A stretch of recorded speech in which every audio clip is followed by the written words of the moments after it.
Messages from the other side of the veil, they don't change because the channelers change. The message is the message. You could have a number of channelers in the chair passing. Between them, message to message to message. And if they're really tuned in, it's the same message. One complements the other.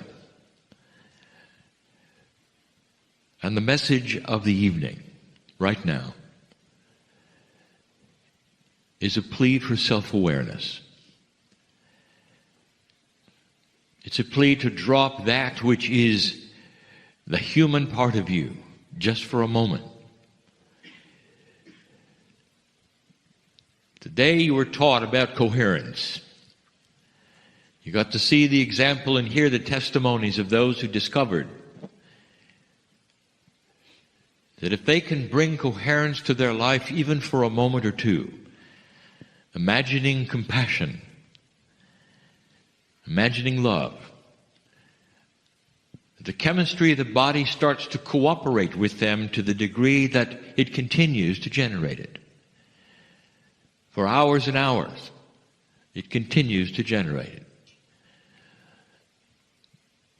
We're going to talk about spiritual chemistry, and there is both esoteric consciousness and body involved in something that, yes, even the pineal gland is part of. It creates a comfort in you knowing absolutely that you're loved. And yet you so seldom get there. That so much information is always going on in your mind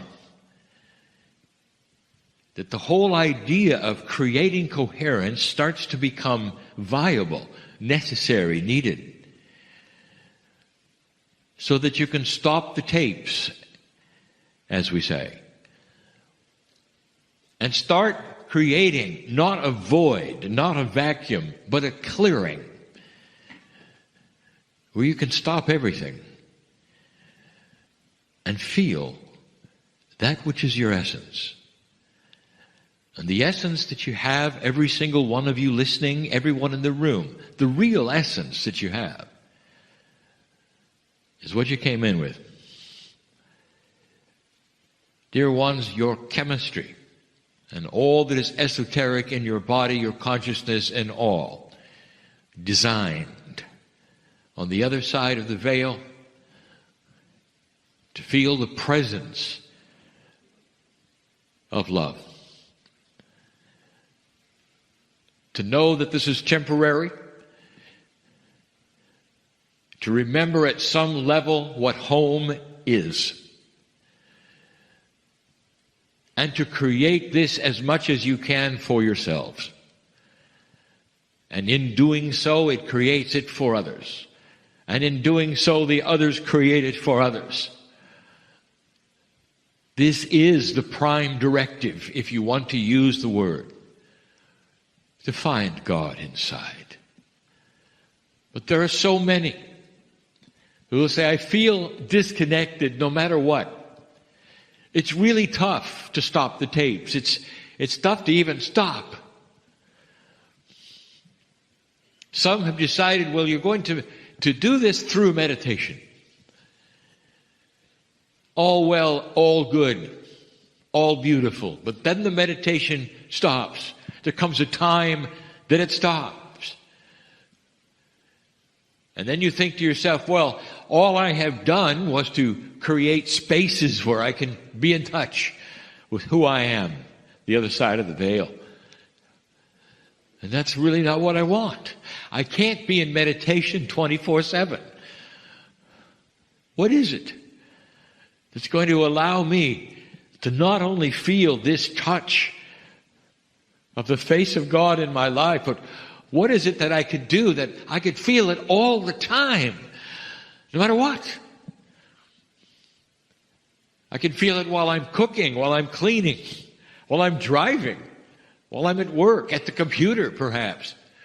Is this viable? Is it possible? Or does it have to be segmented into times when I'm aware and times when I'm not? What does that say about me? And yet, so many of you old souls are starting to ask that question, because you're starting to understand and realize there's something there. For those of you in the meeting, in the room, there's something here. And it's not a man in the chair talking. There's an enormous energy, a coherence of God, if you wish, that presses upon you right now. Some of you can feel it. And in this, what is the prime directive from the other side of the veil? Why don't you get the prime directives together? I'll tell you what they are. Love, compassion, unconditional compassion. Have you ever thought there might be a time in a meeting like this where you could do something, create a space where whatever you did would last a lifetime? Create some kind of coherence that's so powerful that it sticks with you. It sticks with you so much, it's all you want. Because it feels so good. And then you realize you can create it by yourself. And then you realize self-realization. I'm a factory for spirit. Well, if you've wondered that, is it possible? Why don't we try it? And in this, a group of old souls of like mind, singular purpose and design, who understand the principles, in this we can help one another. When I say we, I'm speaking for my partner, who is also one of you in the chair. Here's the idea. You're going to open yourself up so much that the veil for a moment or two would open to whatever degree is appropriate for you and your life, and you would feel, for the first time perhaps, unconditional centering, unconditional love, as though you were an infant, helpless, in a space you haven't been before. Helpless in a way that was good. Because there isn't anything you could do, no matter what flailing, that could change anything you were. And in that helplessness, you would feel the love of perhaps the greatest mother, father, the greatest parenting, the greatest compassion and love, all the relatives standing around looking at you saying, this is magnificent. This is the definition of compassion. And it would be all around you. This is not being self-centered. This is self-realization that you are known by God. And the metaphor of being known by God is so powerful. Not just known, cared about, loved. What gets in the way of you and this feeling is all of the training you've had that you can't go there. Or the training that you've had that says that God is real and loves you, but you can't go there. Not allowed. Or that perhaps you're not magnificent. Or perhaps you're one who is not worthy of the glory of the Creator. So why don't we just change that? For a moment, just for a moment. Are you able to drop the tapes, ignore the sounds around you, and create a timelessness for a moment that would let you feel everything that is yours from the other side of the veil. Stop the clock. Nothing is important. Just for a minute. Nothing is more important than the connection that you are built to have, that this shift is starting to move toward. Fast track this connection by this moment. We're going to turn it into a little meditation just right now, just for a moment. And if you're ready, let it begin right now. I would like to tell you something. You are known. Every hair on your head or anywhere. You have hair everywhere. You have hair. Known by God, counted by God. Every chemical, everything in your body. Known by God.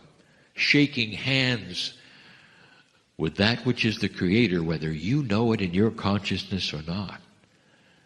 That is how important you are.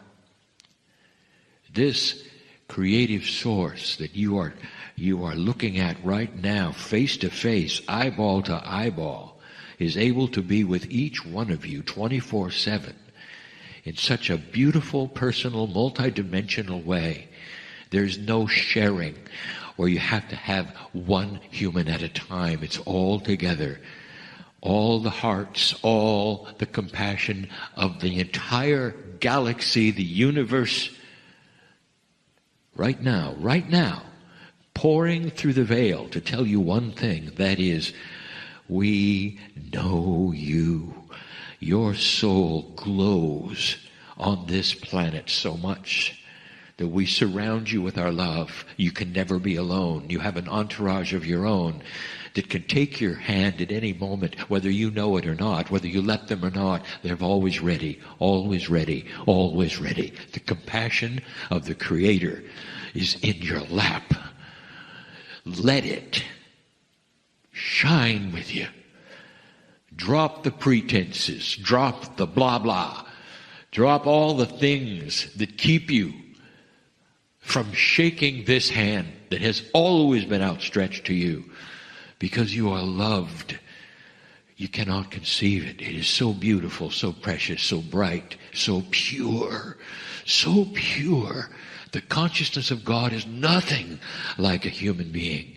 It is spectacular in its purity and its silence.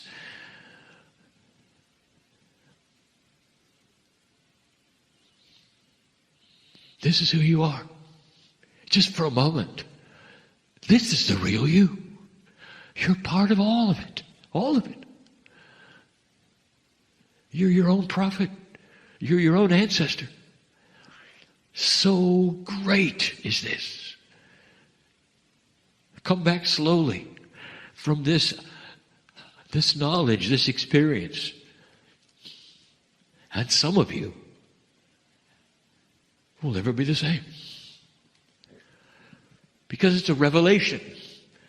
Nobody told you. It's a revelation that you can dig into the purity. And it becomes you.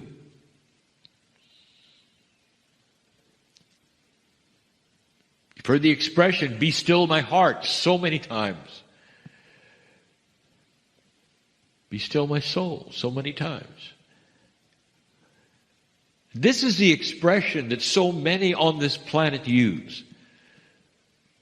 That would say, in the stillness of all things in your body, there is a revelation of God. Dear ones, you have the Creator inside you. It's built in. What we just did was not something that is unusual for you to get to a place where the Creator can touch you, because the Creator is inside you. What you've just done was to clear the fence so that you could touch each other. It's built in. You can do this as many times as you want to. It's an effort for some and easy for others. But it's a measure of the coherence you have with the creative source. The more you increase this coherence, the more this planet becomes lighter in so many ways. The end result, dear ones, is not peace on earth, because peace on earth will come with this light and coherence automatically. The goal for the planet is what you do after you have peace on earth. For that's when all of the inventions can be brought to you, when stillness is something that you could have simply by going there. When the buttons are gone that would be pressed in you, that would create fear and anger, distress and drama. This is not a fantasy. Some have felt the reality of this. There are still cultures on this planet who are embedded in this so grandly that they can control even their heart rate. They know who they are. Dear ones, I close with this. Known by God, not just 3 words. This is actionable. That is a word that means it's real. You can act on it. It is something that exists. It's not that which is so esoteric, it's only in this room. It is something you carry from this place, and you live it. You live it. And in that, you can raise your hand to the sky if you wish and say, thank you, thank you, thank you, that I just had the greatest revelation of who I am. For I, you might say, am a part of the creative source of all things. And you be right. You be right.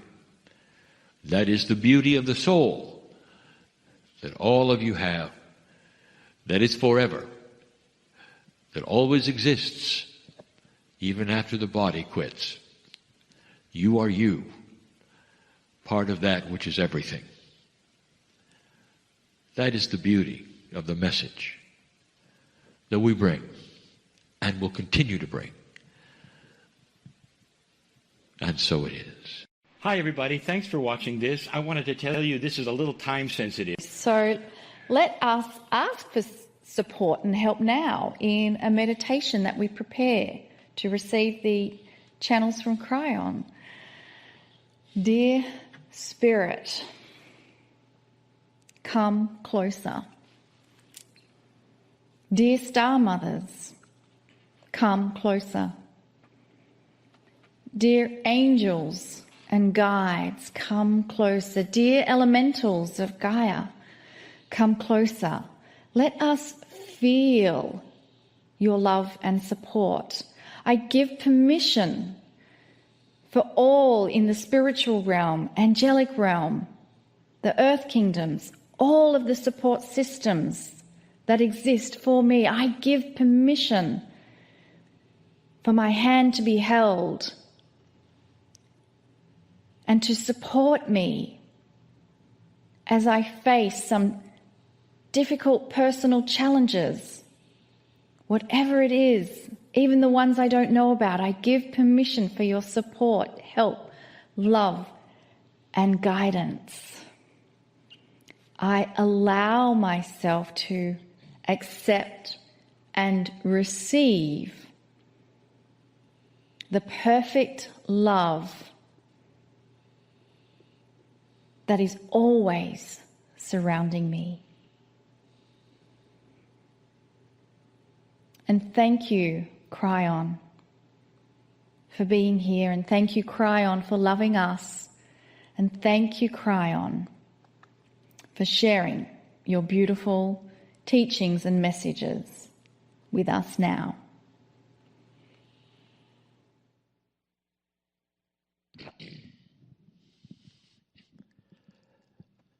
Greetings, dear ones. I am Kryon of Magnetic Service. Again, I will say to all of you, the family that is here, what my partner just told you in the question and answer series, he got that from me. That's when he started to realize that there was a family beyond that which he considered reality. That's when he started to assemble people he had never known before who were of like mind. And he realized they were studiers of compassion. That's when he saw them, even the human beings that were troubled or with their own problems, but they had the compassion and the understanding and the desire to know more about their soul. And slowly over time, that became his family. He's had this experience, and this is the experience that has changed his life. It's the experience that we offer to you, to find out who family truly is, the ones who indeed love you unconditionally. For years we've said, often that is not your biological family. Some have asked, why would that be? What kind of a plan do you have when you come into this earth? You don't have a chance if you have a family who's dysfunctional and beats you up and tells you the wrong things, and you have to undo it all through training later, therapy. What kind of a plan is that? And I'll tell you this, dear ones, if you haven't found out already, and I've said it again, that's a magnificent plan for old souls, because iron sharpens iron. And the old soul that you are goes through these things so that you will be able to understand them, to tell others what to do about them, to handle it yourself, to get through it, to be compassionate, to find understanding and forgiveness. Those are all the attributes of a master. Are you understanding it more? Do you get it? And some of you are saying, well, I certainly don't like that plan. You'd be right, because these things are difficult. But many of you watching right now have gone beyond it. And what I mean by that is the things that used to consume you, that made you angry and worried, fearful, are now behind you. And perhaps the instigators of all of those things are still with you and still alive. Perhaps you see them every holiday while they ridicule you or worse. But that is the plan, because you've got to a place, so many of you got to that place, where there's total forgiveness, and you go just to watch the circus at Christmas. And you know what I'm talking about. But you come away peaceful. This is the reason for these things. It's called work. If you're a light worker, you go through training. And quite often the training is called life. So many of you have had aha experiences that bring you right now to listen to this channel. We have said before there are so many more listening to the channels than just those who are members of this particular broadcast. So this is for all of you. This is the fourth in a series of messages about the catalysts for healing. And we've said before, a catalyst for us is something you experienced which clears the way for something else. So when you have an experience that then leads you to another action, or may even force you to another action, it becomes a catalyst. And we've given you 3 catalysts so far. This is the fourth that clears the way for healing. Review. The first one was to understand the chemistry of your body reacts to consciousness. And that as you speak then to yourselves, an alliance is set up that allows for healing that may not have ever been there before. In other words, you establish communication. We also told you on that first channel that quite often humanity doesn't understand that, and they simply live in their head, and they look down at their bodies and they say, well, I hope it works. And it's left to be on its own and to steer without any kind of actions to tell it to go north or south, and it just goes in circles or catches diseases or whatever. It does seemingly randomly by default. And we've told you so many times that you are in charge. And we've given you parable after parable, and we've given you many different, I would say, modalities and methods and suggestions on how you get contact with your innate and talk to yourselves, and that's simply part of what we've been doing. But that was number one, establish communication. That's a catalyst. Because then, and that is really sometimes only then, can you truly start to chase away that which is slowing down your life, maybe even slowing your lifespan and making it shorter. Fear, anxiety, disease, all those things. That was number one. We've given you some others, and you know what they are. And you can review them, but all of them have to do with changing something about you that would then make you, I would say, on a path where healing is far, far easier. We talked about the inner child. We talked about going to a place you remember where there are no worries and capturing it and bringing it forward to you. We talked about laughter in general. And we gave you example after example. Psychologists know it. Science knows it.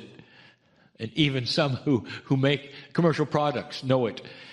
That if you're in laughter, all the fear goes away and all the anxiety goes away, and you're in a place that's so different. That's a catalyst for healing.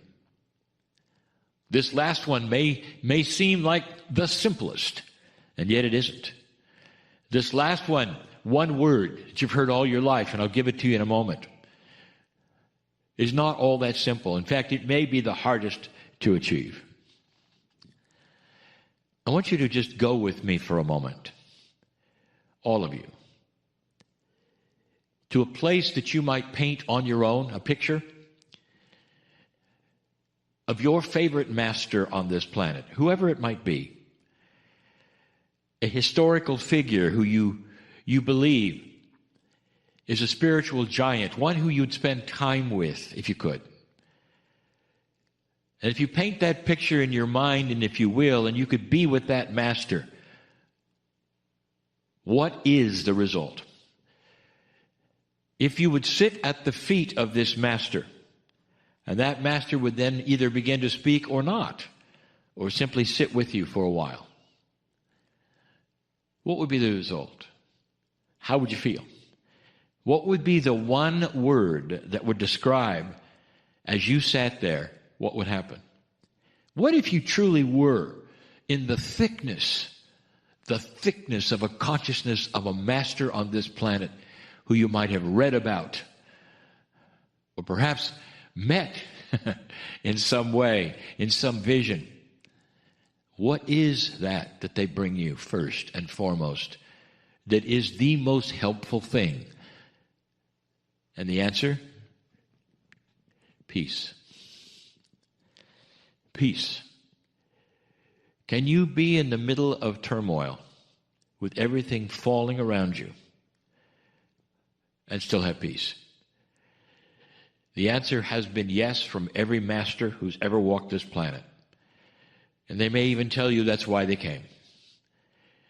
So that you could be peaceful knowing that there is a grander plan, that the things that you worry about are transitional. They truly are. Even if you have a terminal disease. It isn't to say that it won't take your life. It's just to say, perhaps, it's not all there is. Dear ones, you have to think out of the box, and you have to think about the magnificence which is your soul.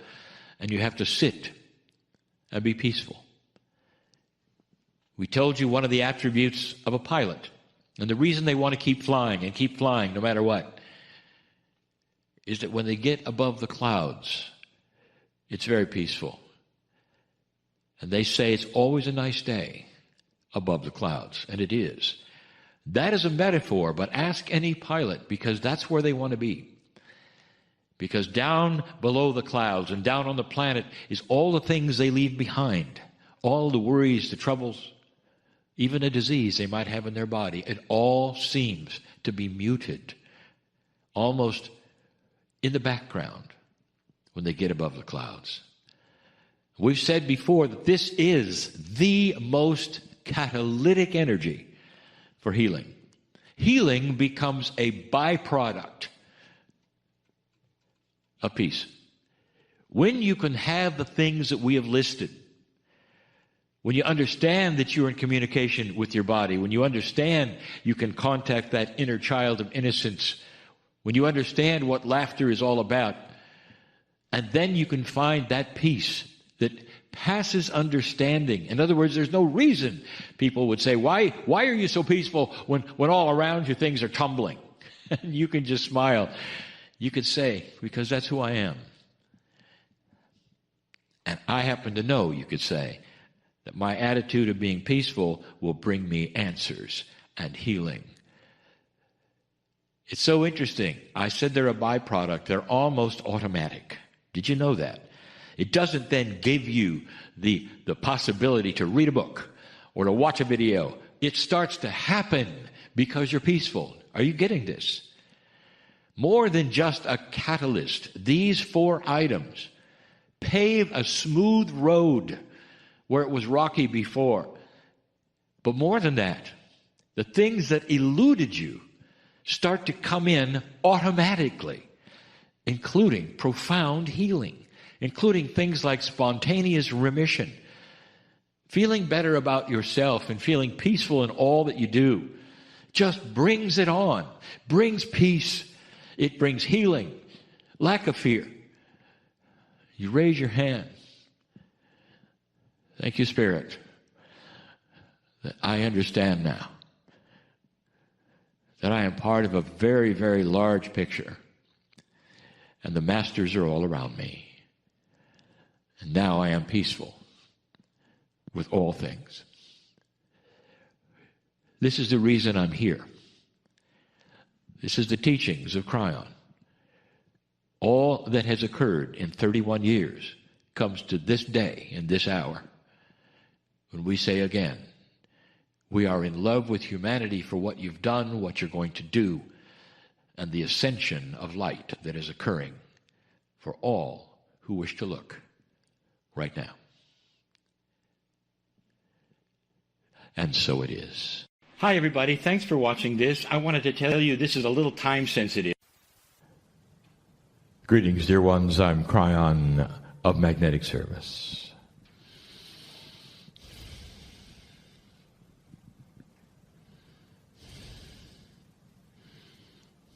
We pause for a moment.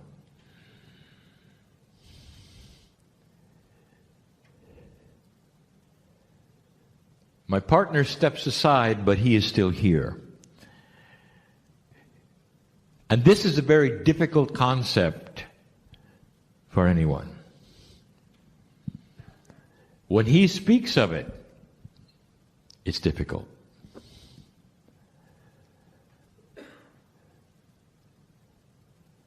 Channeling creates an interesting energy. It often affects things around you. He has a hard time explaining that.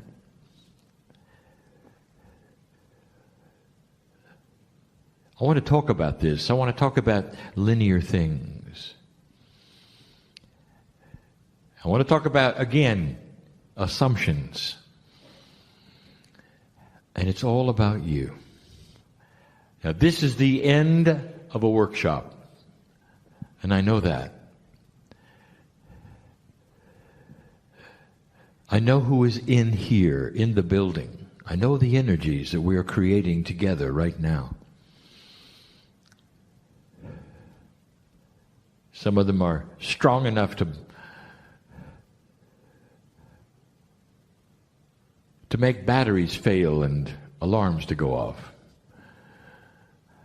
This is what happens with multidimensional things that are outside of linearity. There are energies that you develop that are unexplainable. Now, this goes 2 ways. It really does. And I really want to speak to you clearly about some things that are assumed to be linear, and they're not. There is teaching that has been given this weekend about so many pieces and parts of the new energy, both of the physical body, of the mind, the consciousness, the planet.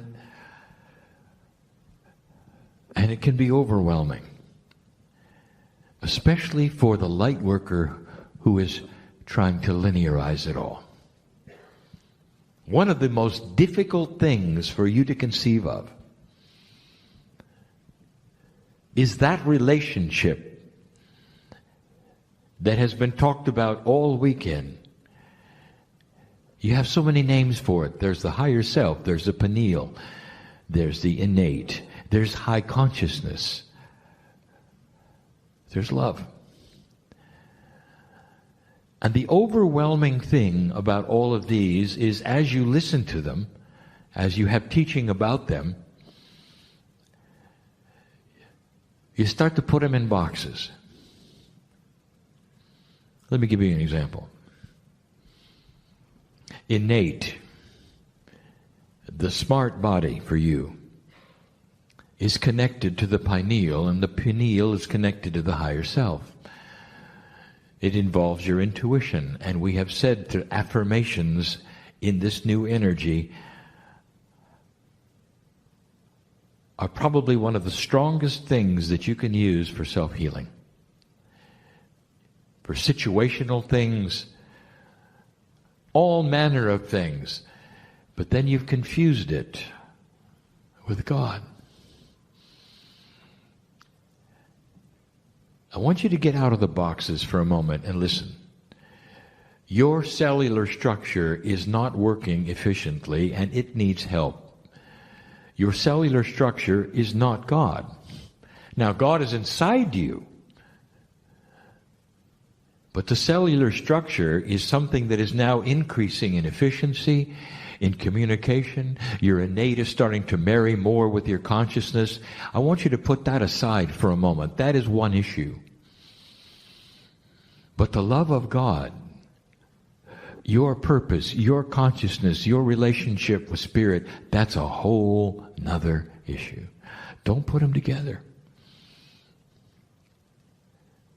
There are so many things that you want to put in a little box and then combine it with another little box in order to put another box on top of that box and say, what comes first, what comes second, what comes third? If you do this, what happens over here? And that leads to something. It leads to a life where you are constantly asking the question, am I doing it right? Is it in the right order? Why isn't this happening now? I've done this, but this happened. Those are great questions for a linear creature, but not one who is an old soul on the planet, who is part of everything. Yes, dear ones, there are processes and procedures that you are learning to work with your innate.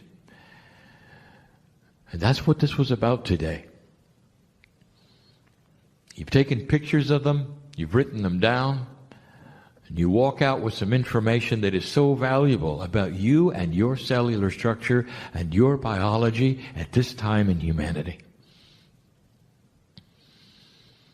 But dear ones, don't confuse it with the love of God. Listen to me. There are many here right now asking the question about what's next, why is this happening? And you're looking to the innate for the answer. Innate talks to your cellular structure. If you've got a health problem, you'll be talking to innate. But you're also going to talk to the consciousness that's connected to Spirit. Between the two of you, the innate, the consciousness, and that part of you which is the love of God, all of you together are going to create solutions.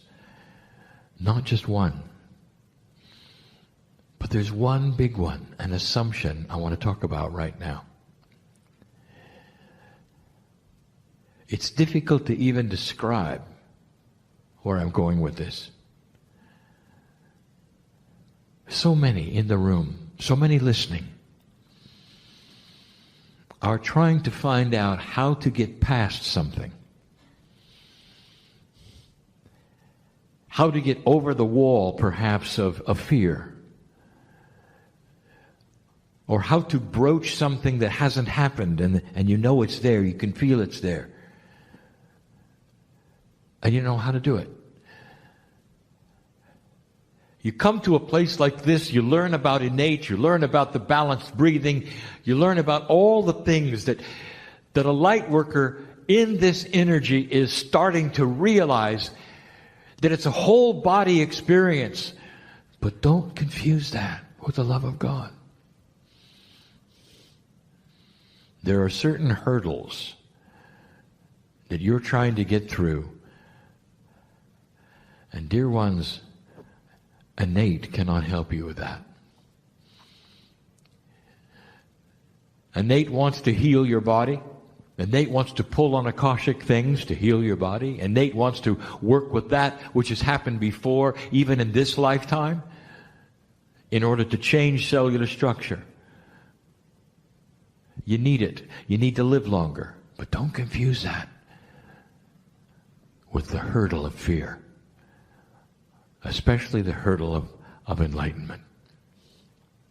I have got some information for you that is so difficult to communicate. So I want you to feel it.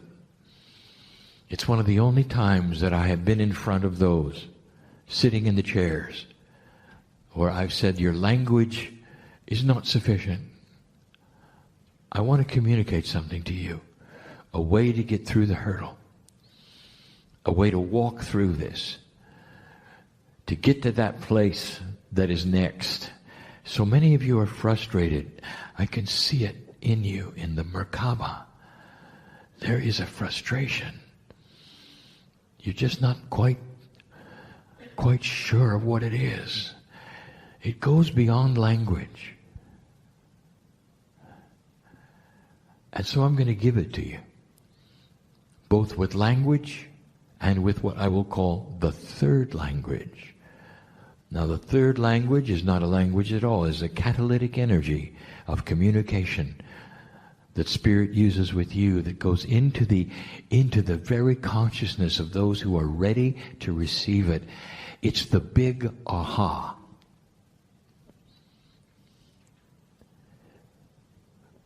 A scientist sits with a puzzle. He knows that it's doable. He's got something to figure out. He's looking for something that's impossible. He's looking for a discovery. He knows it's coming. And he looks at it and he works the puzzle. He tries this and that and this and that. He calls in his colleagues. They work on it together. This and that and this and that. Nowhere is there a solution. Every single time he tries something, it fails. It's interesting, and if you talk to scientists, they will tell you that this is the way of it. They can feel it, that a solution in physics or science or biology is right there in front of them, and no matter what they do, it doesn't show itself. And they look at the logic of it, and they build the little boxes, and they work all of the puzzles. They do the computations. They work the puzzle. Nothing. Nothing. And they retire for the night. The scientist he's tired of computing, turns on the television and watches a movie. Disengages his mind completely with the puzzle, ready to attack it tomorrow. Watching a movie about nothing when suddenly the solution comes. Something is so obvious, of course. Slaps his head, gets out of bed, goes to write it down, does the computations, voila, the solution. What just happened? What happened was the scientist disengaged logic.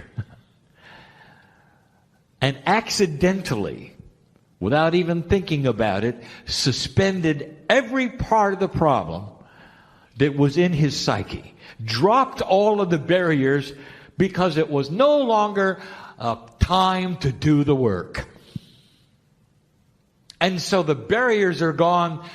The disengagement of science was complete. The movie was being watched, and in comes the solution that was always there, waiting for the barrier to come down of logic.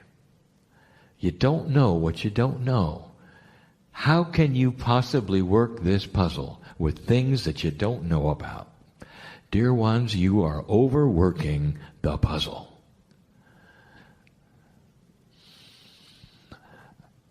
I want you to just suspend your logic for a moment and follow me.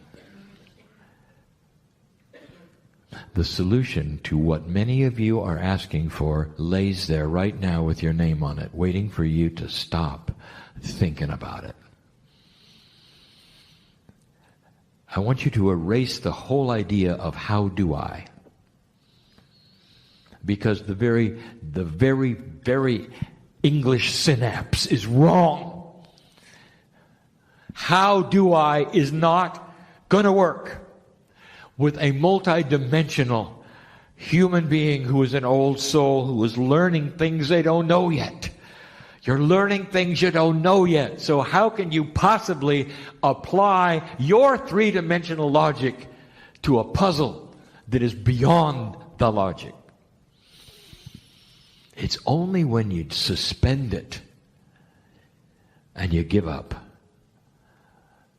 and you say to Spirit, and Nate is over here, I'm working the puzzle, but what about the really big one? What about the fear of moving forward, of going to the next place, of overcoming this or this or this or this, and there's many thises as there are people.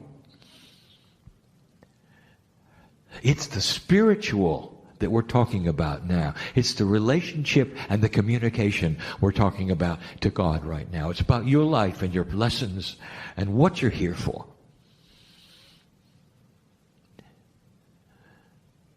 Don't talk to innate right now.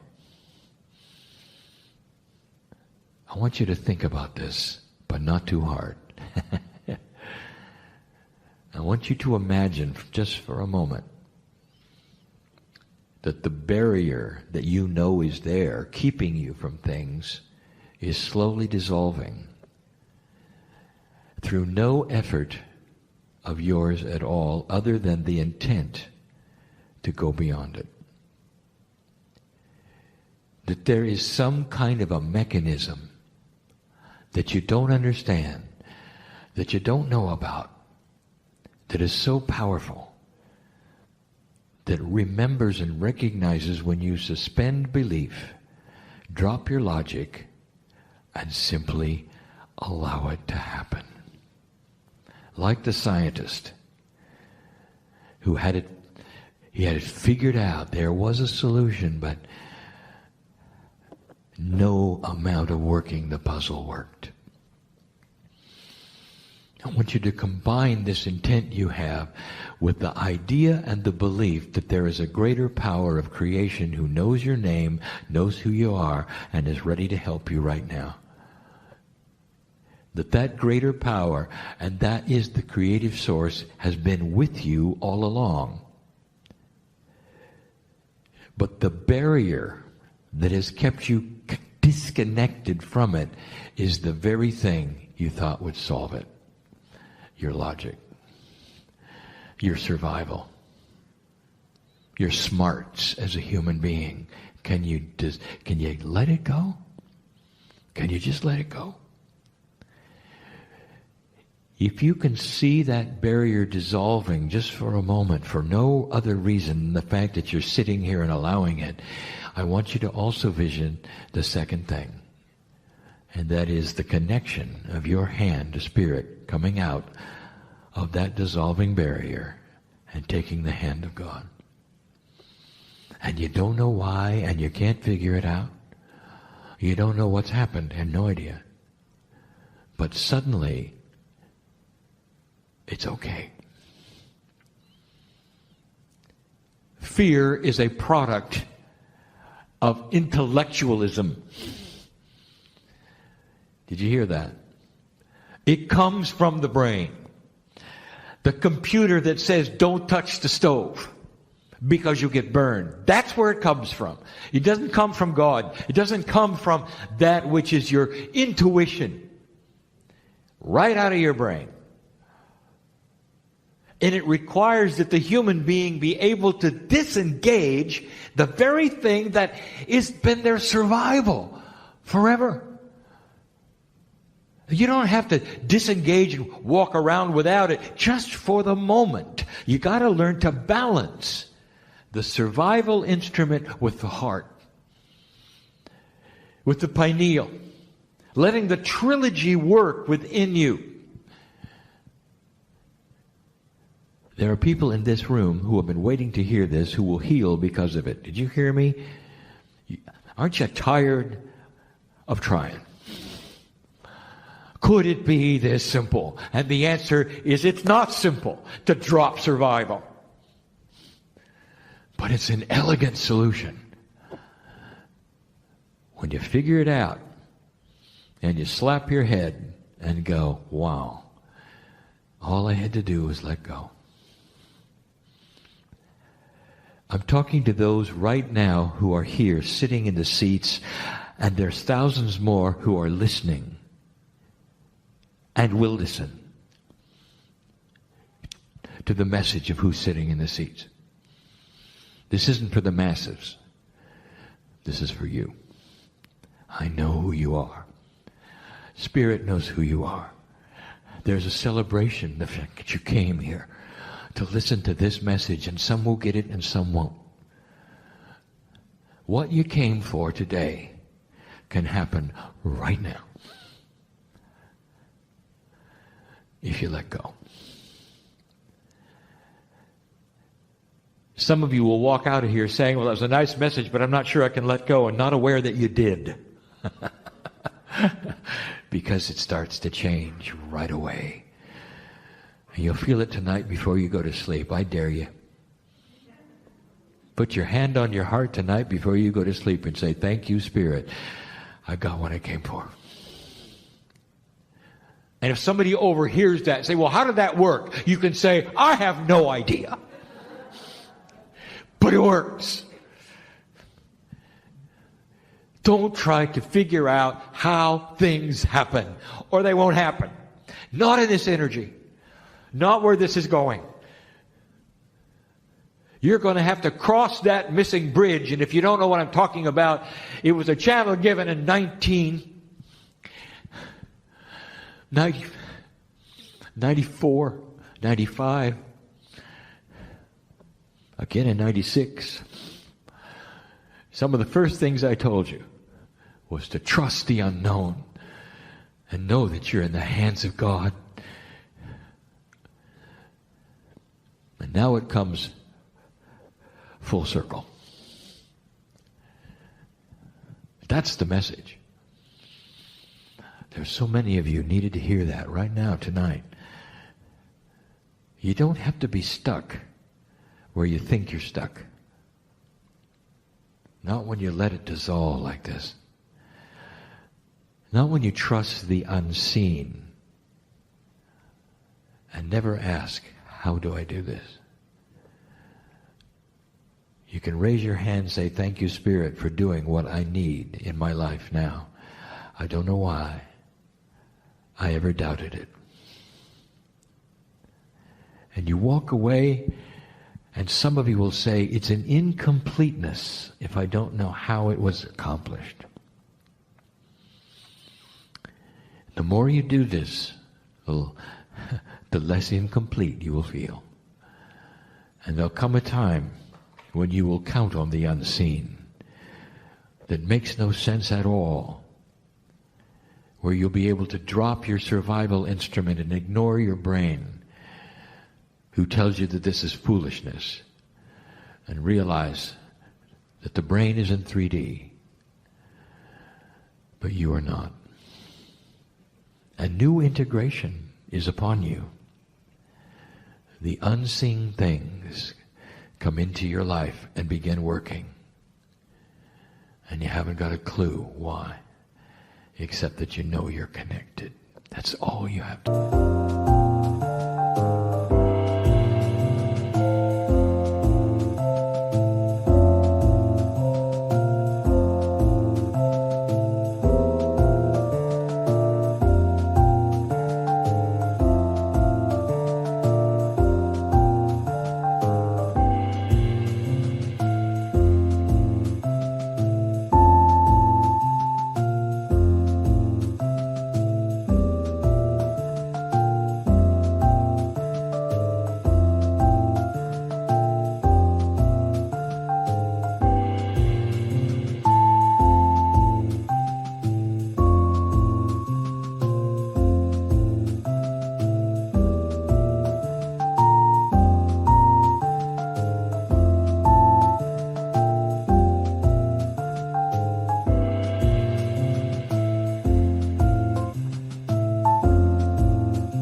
Working with those who are old souls.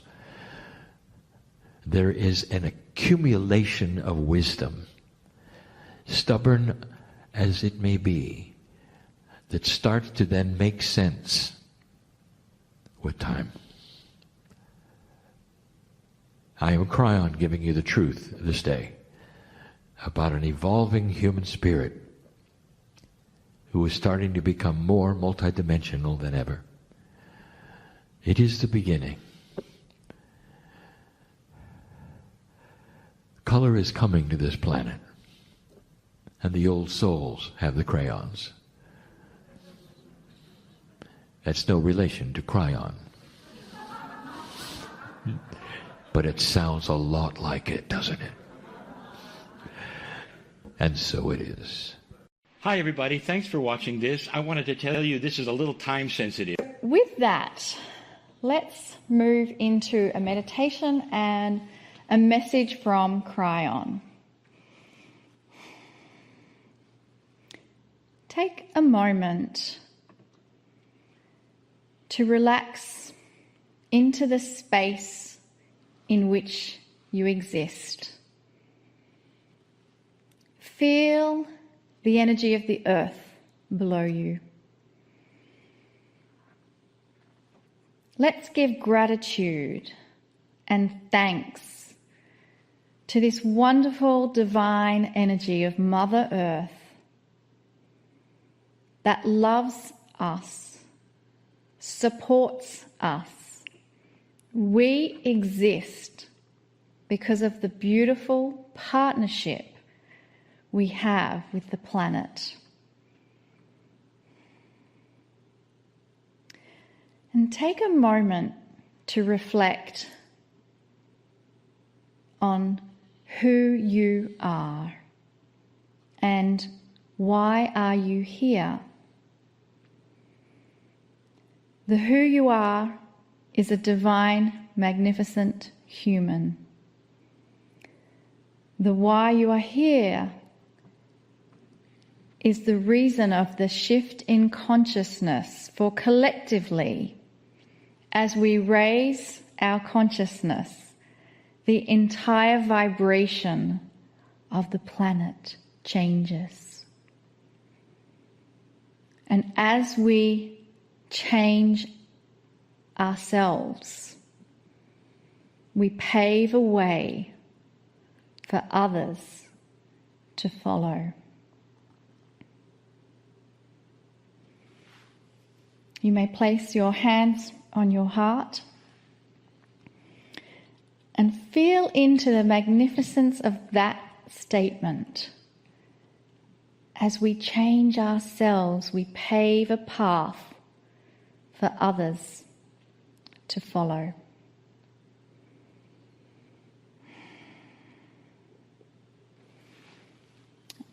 We now give gratitude and thanks for the message from Kryon that is changing our path. Greetings, dear ones. I am Kryon of Magnetic Service. Dear ones, this month we have been giving you 4 parts to a subject that I will describe yet again. This is part 2. And the subject is this: spectacular truths that make people question that which is true or not.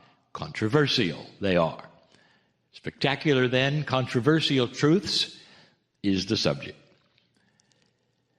And we have chosen 4 things that we have discussed before many times, but we are putting them together in this entire month for a reason. We're grouping them for a reason, so that you will hear them as a group and realize perhaps what we have said so many times: things are not always as they seem. I hesitated a little bit when I wanted to say that word, controversial. And here's why. The audience I speak to right now, the membership that I speak to right now, is what they would call on board with this particular controversial truth. And yet this particular channeling will be heard by thousands who are not in that membership. And they need to hear me say something yet again. More controversial this will be to those on the street rather than those, perhaps, who are light workers or old souls. And here it is. Dear ones, this galaxy of yours is teeming with life like yours. Did you hear that? I'm not talking about microbes that you may find on the moons of the planets in your solar system. I am talking about those who may even look like you. A while back, we gave a full channeling about this. We told you the truths of science about this, that science and astronomy in general, those astronomers are looking for life because they now realize that the elements that created life on this planet in the form that they did and the reasons they did exists everywhere.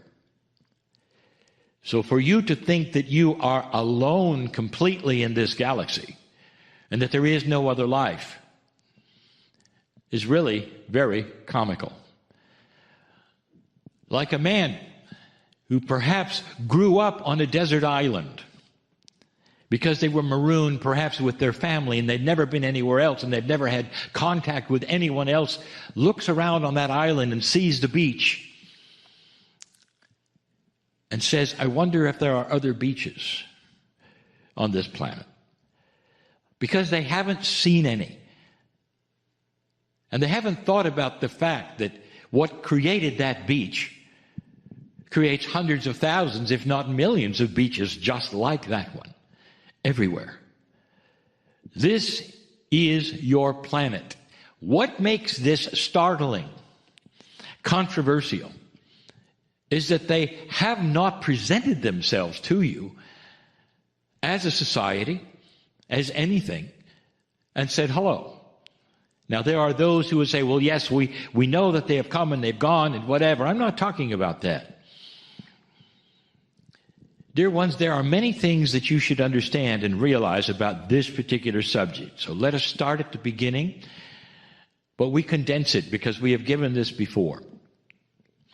The galaxy, all of it, is approximately the same age because it was created as one thing. Within the universe and the age of the universe, this galaxy is similar to other galaxies. But within this galaxy, the age of it is similar all over. The trillions of suns are the same stuff that made your sun. And the time that they've been there is approximately the same for so many of them. Science has discovered, and it hasn't been that long ago, that there are planets that are Earth-size in a habitable zone. That is, right where you are, the distance from the sun you are, all of the things, the orbit that you have, that there are planets just like yours in the habitable zone around stars in this galaxy. And they have given you numbers. In the billions they exist. Billions. Not just a few. And if you look at that and you say, well, the elements are the same, the time is the same, what are the odds that life exists like yours in other places in your galaxy? And a statistician would have a lot of fun with this, because they would say it is a guarantee that they are there. And they are. But still, there are those who postulate they don't exist because you haven't heard from them. Now, let me tell you fact number 2. Your biologists and those who study the earth will tell you that life on this planet started actually 2 or 3 times. And that it didn't get a start that lasted, and millions of years went by before suddenly it took, meaning that photosynthesis came along and life started and remained and has been there ever since. You had a late start, dear ones. Now this is something you can find in biology, in those who are the experts and talk about this planet, how long it's been there, how long life has been here. If you think about this, what are the potentials that the other Earth-sized planets in this galaxy, in that habitable zone like yours, did not have a several million year postponement of life in the development that you see now? The odds, once again, are in the favor that you are the new kids on the block. And you are. We've given you this information again and again, controversial, strange to so many. But then there's the scientist who is shaking their head going, makes sense. You haven't seen it. You haven't talked to them. But I'm here to tell you, as I have so many times, you have a galactic family that knows you're here. Why is this so spectacular? The reason is because of all of those Earth-sized planets that have life on them now, that may be way advanced than you are. The spectacular part is they know you. And the spectacular part is they know what's happening here, especially since 2012. There is a galactic family you will meet someday. And you will think it is so naive of you and humanity in general to have ever doubted they were there. Again, why aren't they here now? Why aren't they here talking to you now? Those same statisticians who would agree that life must be out there may then take a breath and say, well, the statistics aren't near as good because they haven't said hello. They haven't contacted. Maybe they're too far away. That is not the answer. Maybe they don't have a way to contact you because of the distance. That's not the answer. They're waiting for something, dear ones. I have said this before. I want you to follow along with the reality of a scenario I'm going to give you. Let's say tomorrow you will have some kind of spaceship come down and land on the White House lawn in preparation to say hello. What would happen to that craft? Do I have to tell you? It wouldn't make it to the lawn. It would be shot out of the sky before it ever had a chance. Now, what I'm going to tell you is from your galactic family, a message. This planet is still barbaric. This planet has not grown up yet. It's too dangerous for them to come. All of your science fiction movies regarding ETs, it's very interesting. It has them coming to you as a danger. They're going to steal your gold, take your oceans, and kill humanity. Some have even said they're coming to eat us and you. I'll tell you this again, if you haven't thought about it. Dear ones, that is a consciousness that you have, not your galactic family, who is far more advanced in consciousness and even love. Not all of them, but the majority.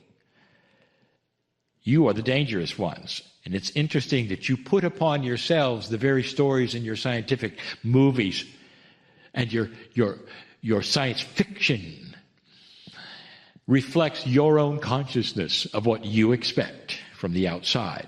Conquering, harm. When they finally meet you as the galactic advanced family, you will see compassion, love, because they have gone through what you are learning to do right now. So many have gone through a turnaround. They have the same creative force. That creator which created you and your soul created them and their soul. Did you ever think of that?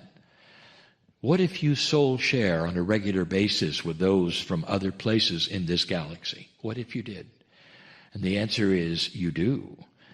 Did you know that since a soul is absolutely eternal, there's no beginning and no end? Did you understand and realize? Have you ever thought about it? Maybe you've been on the other planets yourself. Maybe you have what we will call galactic past life experience. Wouldn't that be something? Well, it is true. Spectacular, controversial, hard to figure out. How does it work? All of these things, dear ones, will come about in a way that will explain themselves as you go. This galaxy is filled with family, benevolent family. There are some, dear ones, who would visit this place called Earth and come and go because they can't stay, because they're not the ones that are coming later. The ones that are coming later will look a lot like you, and they will tell you stories about what they went through, which is much like what you are going through. Maybe some of those will be 1,000,000 years older than you, perhaps even more. They will be the masters. You will hear from them. How soon, Kryon, will I hear from them? And the answer is, as soon as you make those changes on this planet that we have told you about over and over, that are now only beginning to start. This is a truth, dear ones, a major truth. Spectacular it is.